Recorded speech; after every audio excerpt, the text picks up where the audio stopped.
경기도 화성에서 개척교회 부교역자로 사역하던 2014년은 저희 아내가 민승이를 임신하고 있었고, 에스더는 초등학교에 입학했었고, 저는 대학원에 입학함과 동시에 작곡 오디션 본선에 진출하는 등 저희 가정에는 참으로 넘치는 감사가 가득했던, 그리고 그렇게 감사로 시작했던 한 해였습니다. 그러던 중에 2014년 3월 5일 수요일입니다. 아내의 한쪽 눈 상태가 좋지 않아서 동탄 한림대병원에 안과 진료를 받았습니다. 근데 이게 웬일입니까? 망막박리증이라는 진단과 함께 바로 수술을 해야 한다는 날벼락 같은 소식을 들었습니다. 그리고 수술을 위해서는 전신 마취를 해야 되는데, 전신 마취를 하려면 임신 12주 이상이 되어야 한답니다. 근데 당시 아내는 민승이를 임신한 지 8주 차였기 때문에 50% 확률로 백내장이라는 후유증이 생긴다는 국소 마취를 선택할 수밖에 없었습니다. 그런데 여기서 끝이 아니었어요. 망막박리증은 수술 후에 당일 퇴원은 가능하지만 이후에 대략 한 달간 고개를 아래로 숙인 상태에서 절대 안정을 취해야 한다고 했습니다. 이틀 후인 3월 7일 금요일 4시간여 동안 아내는 국소 마취 상태에서 그 수술의 고통을 고스란히 다 견뎌냈습니다. 하지만 수술 후의 회복 과정은 매우 힘들었고, 무엇보다 아내의 몸과 마음이 많이 지쳐 있었죠. 또 그걸 지켜보고 있는 저 또한 나름대로의 고통과 또 무엇보다 죄책감이 저를 심하게 짓눌렀었습니다.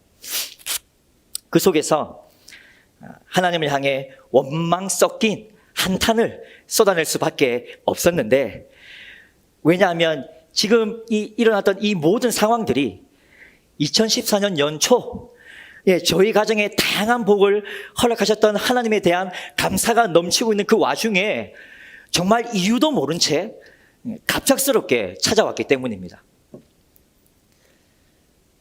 다음 가정 여러분, 하나님은 모든 것을 공의와 사랑으로 다스리시고 또 모든 일에 선하심과 신실하심으로 섭리하시는 분이십니까? 예. 그분은 순종하는 자를 축복하시고 불순종하는 자를 저주하시는 분이십니까? 아닌가요? 그럼 선한 자를 기뻐하시고 그에게 복을 주시며 악한 자를 미워하시고 징벌하시는 분이십니까? 예, 그렇습니다. 맞습니다. 우리가 방금 아멘으로 화답하며 고백한 이러한 하나님에 대한 지식과 원리들은 성경을 통해서 분명하게 배우는 것들이며 기록되어져 있는 것들입니다. 그래서 사실입니다. 그렇다면 앞에 저희 부부의 상황에서 하나님은 당신만이 알고 계시는 저나 또는 아내, 아니면 저희 가정의 은밀한 죄와 악함을 돌이키고 회개하기를 원하셔서 당신의 공의와 사랑으로, 당신의 선하심과 신실함으로 우리에게 고통을 주시고 징벌하신 거라고 저희는 받아들여야 하는 걸까요? 저희에게 이런 시련을 허락하신 하나님의 계획을 여러분들은 어떻게 해석하시고 어떻게 이해하시고 또 어떻게 받아들이십니까? 저는 전혀 이해할 수 없었습니다. 하나님의 계획과 뜻이 무엇인지 도무지 알 수 없었습니다. 그래서 한탄했죠.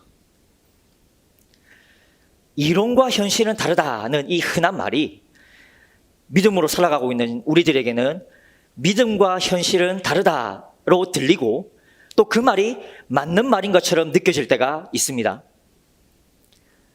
오늘 하나님이 우리에게 주신 이 욥기서를 통해서 방금 말씀드렸던 그와 같은 상황들이 우리 자신과 우리 주위에서 일어날 때 우리 스스로를 정죄하거나 때로는 우리 주위에 그런 일을 당하고 있는 사람들을 판단하거나 또는 더 나아가서 하나님에 대해서 속단하지 않기 위해서 우리에게 어떤 지혜가 필요한지 오늘 말씀을 통해 한번 배우기를 원합니다.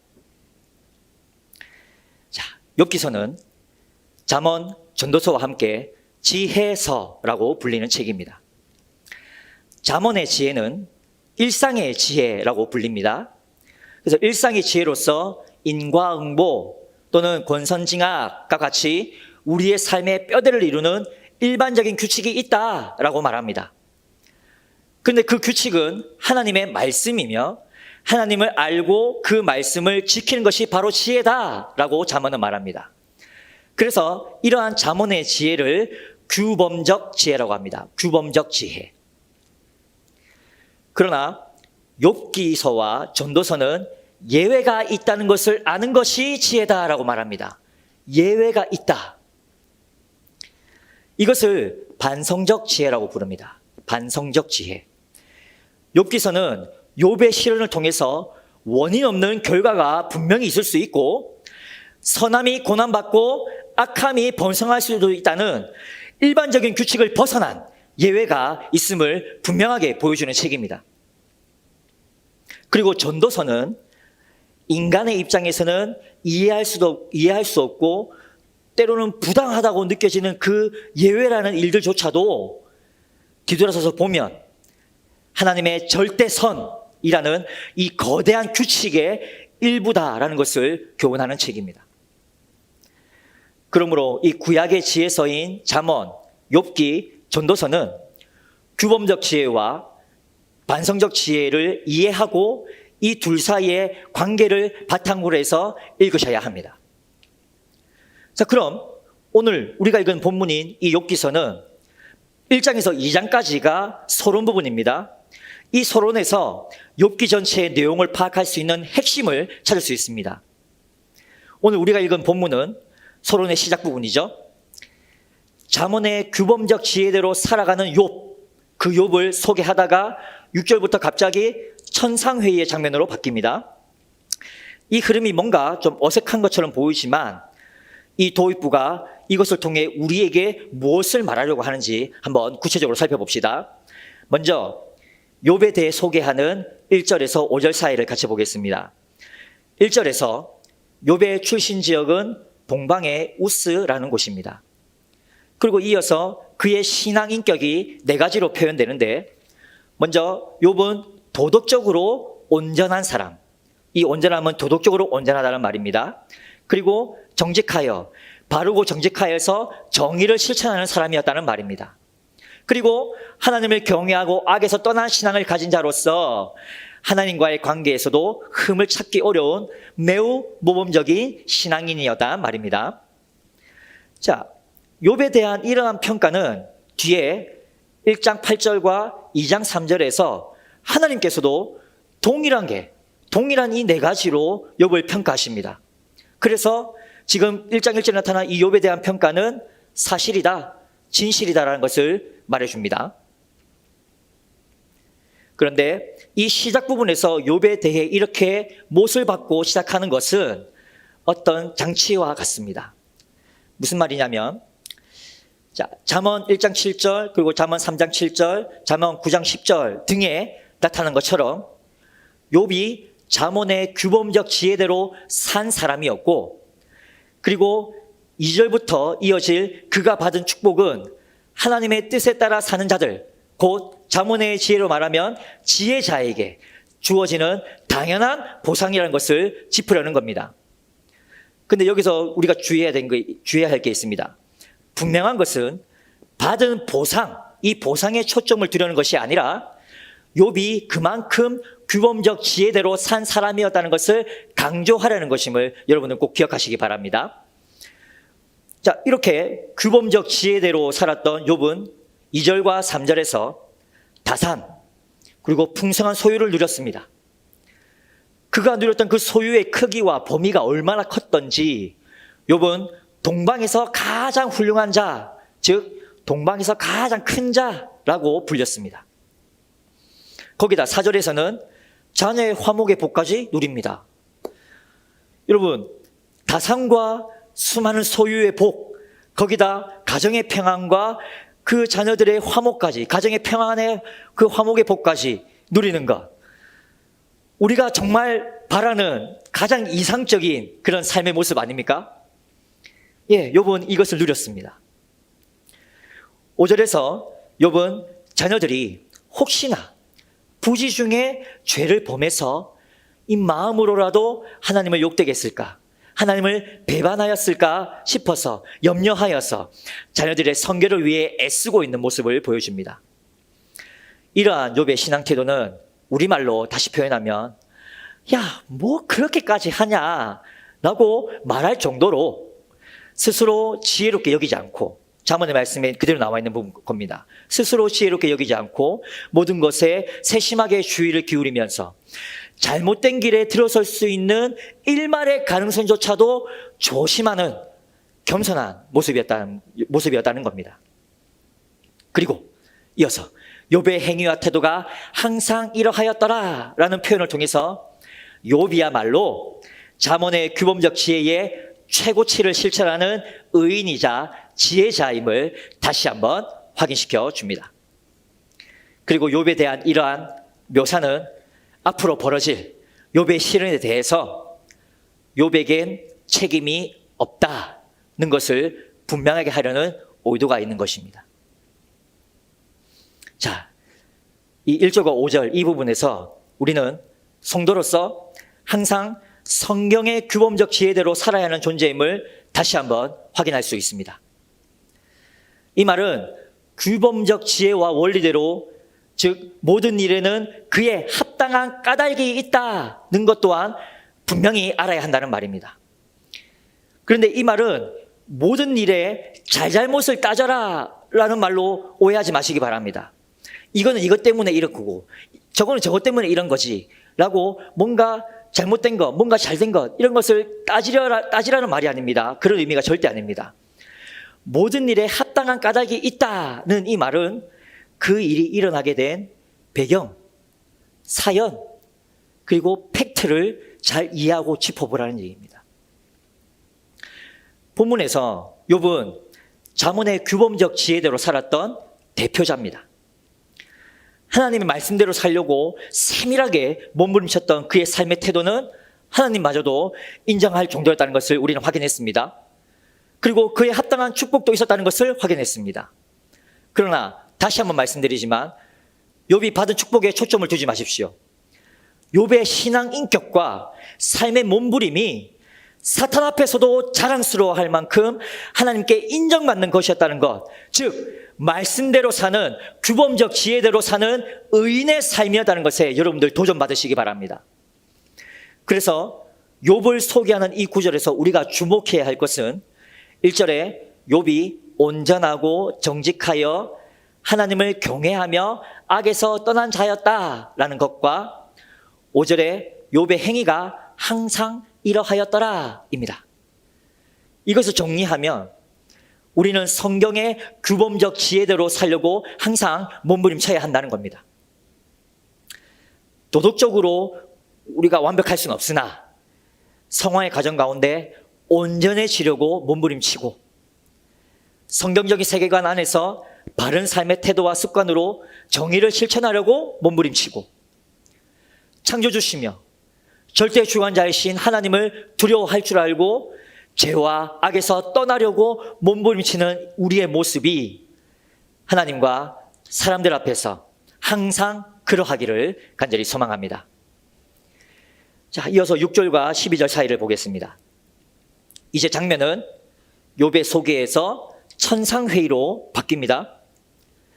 자, 6절과 7절에서 하나님의 아들들, 즉 천사들이 하나님 앞에 섰고 거기에 사탄도 등장합니다.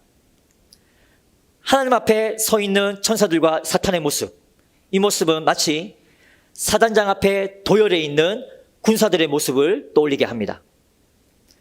이것은 하나님의 크심, 그리고 하나님의 높으심, 그리고 모든 것을 다스리시는 절대 주권자로서의 하나님을 보여주는 장면입니다. 그리고 8절에서 욥에 대한 하나님의 평가가 1절에 욥에 대한 소개한 것과 같은 표현으로 나타납니다. 하나님은 욥을 주의하여 보셨습니다. 여기서 이 주의하다는 원어적 의미로 무언가의 마음을 고정시킨다라는 말입니다. 즉 하나님께서 욥을 보실 때 마음을 기울여서 매우 자세히 관찰하셨다는 말입니다. 그렇게 매우 자세히 관찰해 보신 결과 그와 같이 온전하고 그와 같이 정직하여서 하나님을 경외하고 악에서 떠난 자는 세상에 없느니라 라는 하나님의 신뢰로 표현되었습니다. 그리고 이 신뢰는 후에 2장 3절에서 똑같은 말로 한 번 더 같이 표현됩니다. 하나님께서 욥을 얼마나 신뢰하셨는지를 보여줍니다.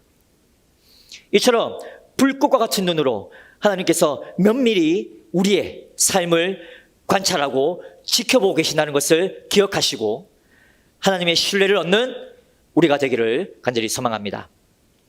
자, 그런데 9절에서 사탄은 욥을 향한 신뢰가 가득 찬 이 하나님의 말씀에 대답하면서 이 욥기서 전체를 관통하는 가장 중요한 질문을 여기서 던집니다. 우리 9절 말씀을 같이 한번 읽어보겠습니다. 시작. 사탄이 여호와께 대답하여 이르되 욥이 어찌 까닭 없이 하나님을 경외하리이까? 자, 이어지는 10절과 11절에 사탄의 주장은 하나님, 욥이 하나님을 경외하며 당신의 뜻을 따르는 까닭은 하나님께서 욥에게 많은 재물을 허락하시고 그를 보호해 주셨기 때문입니다. 따라서 욥의 재물을 다시 빼앗으면 더 이상 하나님을 경외할 이유가 없어지기 때문에 틀림없이 하나님을 욕하고 배반할 겁니다. 이런 말입니다.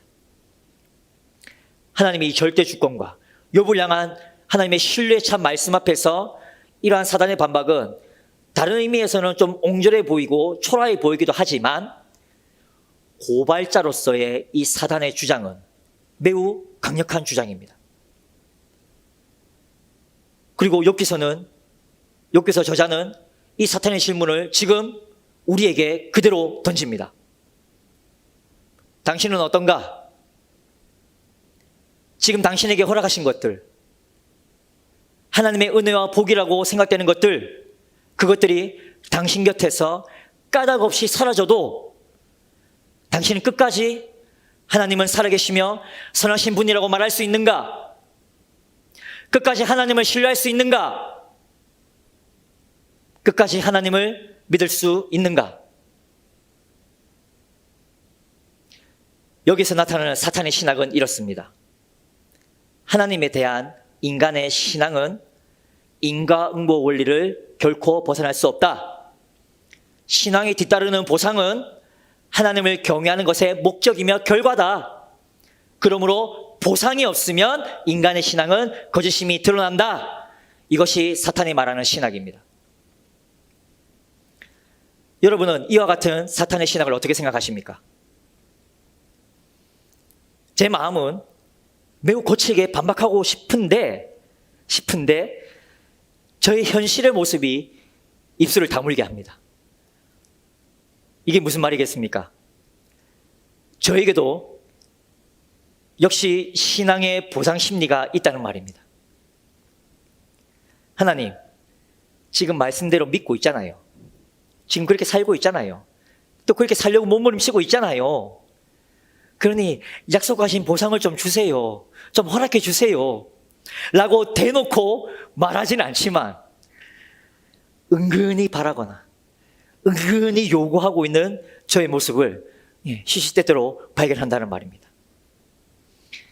이 인과응보 사상이라는 이 규범적인 원리를 따라 살고 있는 우리들 중에 어느 누가 이 사탄의 신학에서 자유로울 수 있겠습니까? 12절에서 하나님은 사탄을 통해 욥에게 놀라운 허락을 하십니다. 사탄에게 욥의 모든 소유를 처분하도록 맡기시되 욥의 몸에는 손을 대지 말라고 하십니다. 여기가 포인트입니다. 우리가 앞서 확인했듯이 욥은 하나님께도 인정받는 당대의 의인이었습니다. 그런데 지금 하나님은 의인 욥에게 시련을 허락하시는 겁니다. 어떻게 된 일입니까? 의인이 지금 고난받습니다.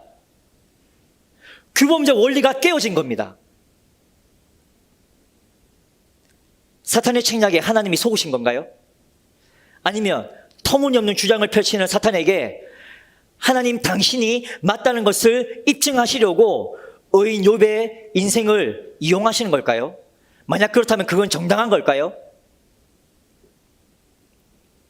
이 부분에서 우리는 규범적 지혜 외에 반성적 지혜가 분명히 있다는 것을 확인합니다. 욥을 소개한 뒤에 6절부터 천상회의로 장면이 바뀌는 것은 앞으로 펼쳐질 욥의 운명이 인간의 이해 영역, 인간이 생각하는 일반적인 원리를 벗어나는 것임을 보여주려는 장치입니다. 그리고 하나님이 모든 것을 다스리시는 절대 주권자다라는 것을 분명하게 보여주는 겁니다. 이렇게 하나님의 크심 그리고 인간의 작음을 극명하게 대비하는 것이 바로 반성적 지혜의 매우 중요한 주제 중 하나입니다. 즉, 욥기는 이 부분에서 규범적인 원리 외에도 예외가 있다는 것을 보여주려는 겁니다. 또한 까닭없는 신앙이 가능한가라는 이 사단의 주장을 다시 한번 생각해 봅시다. 욥기서는 이 질문을 통해서 너도 그렇지? 너도 그렇지? 라고 결코 우리를 정죄하려 하는 것이 아닙니다. 오히려 이러한 사탄의 고발이 규범적 지혜의 원리를 벗어나지 못하는 터무니없는 주장이다라는 것을 보여주려고 합니다. 왜냐하면 욥기서는 이후에 욥의 인생들을 보여주죠. 그리고 친구들과의 대화도 보여줍니다. 그리고 하나님의 대답을 보여줍니다. 이를 통해서 규범적인 원리 외에도 예외가 분명히 있고 규범적인 지혜 외에 반성적 지혜가 분명히 있다는 것을 차차 가르쳐 줄 것이기 때문입니다. 욥의 친구들은 야, 욥, 네가 죄를 지었으니까 벌을 받는 거야 와 같은 인과응보의 원리로 끊임없이 욥을 정죄하려 하지만 욥은 나는 죄를 짓지 않았는데 하나님께서 왜 내게 이런 일을 허락하시는지 정말 모르겠어. 정말 묻고 싶어. 라고 끊임없이 자신의 무죄를 주장하면서 하나님의 의도를 잘 모르겠다. 라고 대응합니다. 여기서 나는 잘 모르겠다. 나는 다 알 수 없다. 이러한 욥의 대답이 바로 반성적 지혜입니다. 이렇게 반성적 지혜는 거두지 않아도 당신은 계속 부를 수 있는가? 라는 질문으로부터 시작하는 겁니다. 다시 한번 말씀드리지만 이 질문은 정죄하기 위한 질문이 아닙니다. 세상 속의 그리스도인으로서 구별된 삶을 살기 위해 그리고 규범적 지혜대로 열심히 몸부림치며 사는 가운데서 우리가 듣고 배우고 믿어서 바라고 기대했던 그 은혜와 복이 주어지지 않는다 해도 오히려 이유를 도무지 알 수 없는 시련과 고통이 몰려온다 해도 나는 정말 하나님을 신뢰할 수 있는 믿음을 가지고 있는가? 라는 자신을 돌아보는, 자신을 점검하게 하는 질문입니다. 그래서 이 질문을 저는 이렇게 한 문장으로 바꾸고 싶습니다. 우리 목사님이 자주 표현하시는 겁니다. 나는 하나님 한 분만으로 만족할 수 있는가? 오늘 이 질문들 앞에 자신의 믿음을 점검하면서 지금도 나를 주의하여 지켜보시며 관찰하고 계시는 하나님 앞에 정직한 기도로 또 응답하는 기도로 나아가십시다. 아멘. 자, 이제 말씀을 정리하면서 제가 본문을 묵상하면서 하나님께서 저에게 개인적으로 주신 교훈을 잠깐 나누고 설교를 마무리하겠습니다. 오늘 이 말씀의 제목에서 까닭 없이라는 이 단어의 명사형은 까닭 없음이죠. 까닭 없음. 마찬가지로 히브리 원어로 이 까닭 없이라는 단어의 명사형을 찾아보니 그 뜻이 참 놀랍습니다. 까닭 없이의 명사형의 히브리 원어의 뜻은 바로 은혜입니다. 까닭 없음이 은혜라는 말입니다. 여러분, 은혜가 무엇입니까? 하나님께서 우리를 불쌍히 여기시는 긍휼의 마음, 이것이 은혜입니다. 아무 이유 없이 아무런 대가를 바라지 않고 값없이 주는 것, 그것이 바로 은혜입니다. 이 까닭없는 은혜의 실체가 바로 예수 그리스도이십니다. 할렐루야. 그러면 여러분 잘 생각해 보십시오. 이러한 까닭없는 하나님의 은혜는 결코 인과응보의 원리를 따른 것이 아닙니다. 하나님의 은혜는 우리의 행위에 대한 하나님의 반응이 아니라는 말입니다. 우리가 이렇게 살아서 우리에게 주시는 은혜가 아니라는 말입니다. 그저 은혜입니다. 만약 하나님의 은혜가 규범적인 지혜의 인과응보의 원리를 따른 것이라면 이 세상에 구원받을 사람이 누가 있겠습니까? 아무도 없을 겁니다. 앞서 우리가 나눈 것처럼 성도인 우리는 마땅히 그리고 분명히 규범적 지혜대로 살되 그와 함께 반성적 지혜가 있다는 것을 분명하게 알고 지금은 다 이해할 수 없지만 하나님의 절대적인 주권으로 행하시는 일도 있다는 것을 분명하게 인정합시다. 자, 마지막으로 그림을 보면서 여러분께 권면드립니다. 뭔가 막 낙서와 같은 그림이죠. 우리는 시련이 찾아오면 인생이 꼬인다고 생각할 수 있습니다. 예, 충분히 그럴만합니다. 그러나 믿음의 눈을 들어서 보면 하나님은 우리가 꼬였다고 생각했던 그 인생조차도 사랑으로 이끄시는 절대선, 절대 사랑이신 분이심을 발견할 수 있습니다. 이처럼 하나님은 우리의 짧은 지혜로 다 이해할 수 없는, 우리의 짧은 시각으로는 다 볼 수 없고 다 알 수 없는 은혜와 사랑으로 섭리하시는 분이십니다. 그리고 그 증거가 바로 예수 그리스도이십니다. 우리는 이 예수 그리스도 안에서, 즉 다 이해할 수 없고 측량할 수 없는 까닭 없는 이 은혜 안에서 하나님의 인도를 받는 자들임을, 하나님의 자녀된 자들임을 여러분 잊지 마시고 확실하게 믿으시기 바랍니다. 그러므로 지금 우리가 까닭 없는 시련 가운데 있다면, 혹은 앞으로 까닭 없는 시련을 겪게 된다면 그 속에서도 동일하게 까닭 없는 은혜를 바라는 이 반성적 지혜를 가지고 끝까지 믿음을 지켜내시는 우리가 되기를 간절히 소망합니다.